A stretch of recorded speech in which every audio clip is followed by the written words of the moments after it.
My name is David Ball. I am the director of Headstream, which is an initiative of SecondMuse and global innovation agency. And can you tell me more, David, why does Headstream and SecondMuse choose to invest in the mental health and well-being of young people? When we started this 3 years ago, we acknowledged that we were on the brink of a public health crisis when it came to mental health, and particularly when we looked at youth mental health and adolescent well-being. For us, as a company that examines and explores spaces of grand challenges, it was an opportunity to identify how we could take a systems approach, so not just one solution, but a multitude of solutions to address this public health crisis.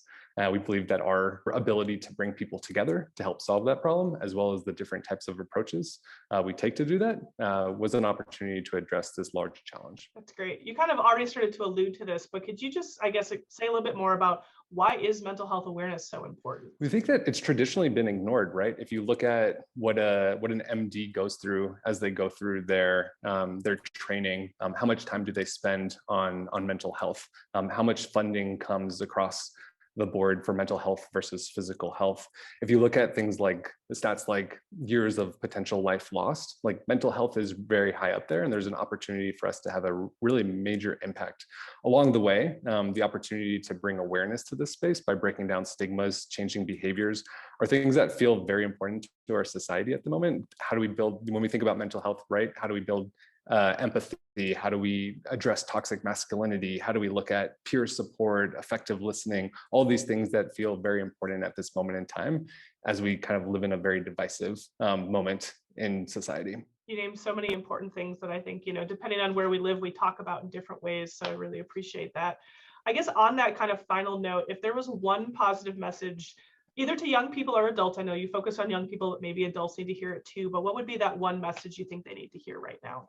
So I want to caveat this by not putting more pressure on young people, because I think a lot of what we have learned as we explore the well-being of young people is that there is an immense amount of pressure that they feel both individually as well as the world changes, whether that's climate or equality or questions around justice. But I do think it's really important for them to know that programs like Headstream, programs like some of the other folks you've talked to, want to empower and value their voice and their thoughts and their brilliance and their expertise, and that there are opportunities for them to be the change makers in the direction that we go, and that there's organizations and companies and initiatives like Headstream that welcome them with open doors to put them on that platform and to empower them to be those change agents. I love that. I love the work that you guys do, especially since you are so big into empowering that youth voice. So thank you for that. Thank you for your time today, David. Really appreciate it.